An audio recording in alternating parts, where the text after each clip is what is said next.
AP బడ్జెట్లో పలుమార్లు గత ప్రభుత్వాన్ని టార్గెట్ చేశారు మంత్రి పయ్యావుల. గత ప్రభుత్వం పలు రంగాల్లో విధ్వంసం చేసిందంటూ విమర్శలు చేశారు. వైసీపీ పాలనలో విద్యార్థులు ఉద్యోగాల డ్రాప్ అవుట్స్ పెరిగిపోయాయన్నారు. ఆ పార్టీకి ప్రజల్లో డ్రాప్ అవుట్ తప్పదన్నారు మంత్రి పయ్యావుల కేశవ్. గత ప్రభుత్వంలో స్కూళ్లలో విద్యార్థులు డ్రాప్ అవుట్ సహజంగానే పెరిగాయి. ఇవే కాకుండా పరిశ్రమలు డ్రాప్ అవుట్ అయ్యాయి, రాష్ట్రం నుంచి ఉద్యోగాలు డ్రాప్ అవుట్ అయ్యాయి, పేదలకు ఉపాధి డ్రాప్ అవుట్ అయింది. ఇన్ని రంగాలలో డ్రాప్ అవుట్లు కావడానికి మూలకారమైన గత ప్రభుత్వ పాలకులు ఇప్పుడు ఓటమి భయంతో సభకు రాకుండా అసెంబ్లీ నుంచి కూడా డ్రాప్ అవుట్ అయ్యారు. వాళ్ళు ప్రజా జీవితం నుంచి శాశ్వతంగా డ్రాప్ అయ్యే రోజులు అతి త్వరలోనే ఉన్నాయి అధ్యక్ష. గత ప్రభుత్వ హయాంలో మూలధన వ్యయం ప్యాలెస్లకు వెచ్చిస్తే తాము ఉద్యోగ ఉపాధి కల్పనకు వెచ్చిస్తున్నామన్నారు. 100 కోట్లతో సముద్ర తీరాన ప్యాలెస్లు కట్టుకోవడం, సర్వే రాళ్లపై బొమ్మలకే 650 కోట్ల రూపాయలు తగలేయడం ప్రజలకు ఉపయోగపడే మూలధన వ్యయం కాదు. ఇలాంటివి క్యాపిటల్ ఎక్స్పెండిచర్లా కనిపించే పర్సనల్ ఎక్స్పెండిచర్.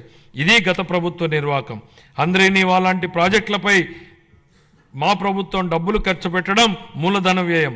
ఇది నాటి పాలకులు ఖర్చు పెట్టిన విధానానికి నేటి పాలకులు ఖర్చు పెడుతున్న విధానానికి ఉన్న వ్యత్యాసం. అదే రూపాయిని ఎవరు ఎలా ఖర్చు పెడుతున్నారనడానికి ఇదే ఉదాహరణ. ఎక్కడైనా సరిగ్గా పనిచేయని కాంట్రాక్ట్లను ప్రభుత్వం బ్లాక్ లిస్ట్ లో పెట్టడం చూసాం. కానీ గత ప్రభుత్వాన్ని కాంట్రాక్టర్లే బ్లాక్ లిస్ట్ లో పెట్టిన పరిస్థితులను చూసామన్నారు మంత్రి పయ్యావుల.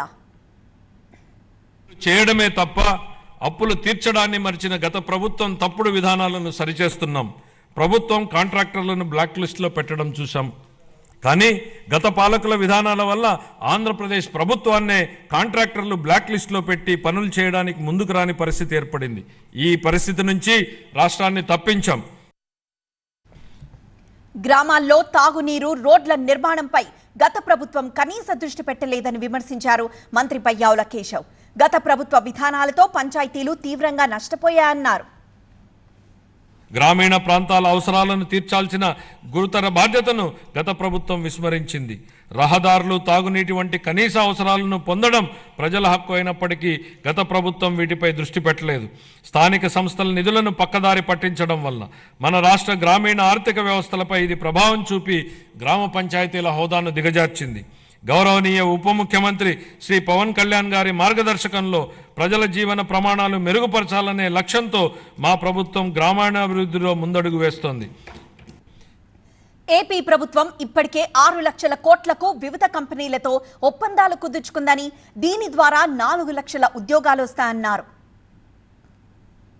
4 లక్షల మందికి ఉద్యోగ అవకాశాలు కల్పించే దిశగా ప్రధాన పెట్టుబడిదారులైన NTPC, green energy limited, Arcelor Mittal steel company, NHPC, BPCL, Reliance industries, LG electronics, TCS, Tata power, Greenko group, Hero future energies, Ecoren ఎనర్జీల నుండి మా ప్రభుత్వం 6.3 లక్షల కోట్ల రూపాయల పెట్టుబడి హామీలను సాధించగలిగింది.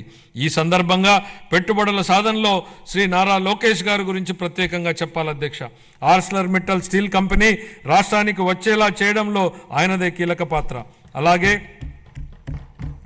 ప్రతిష్టాత్మక సంస్థలకు చెందిన డేటా సెంటర్లను రాష్ట్రానికి వచ్చేలా చేసే విషయమై లోకేష్ గారు దృష్టి పెట్టారు.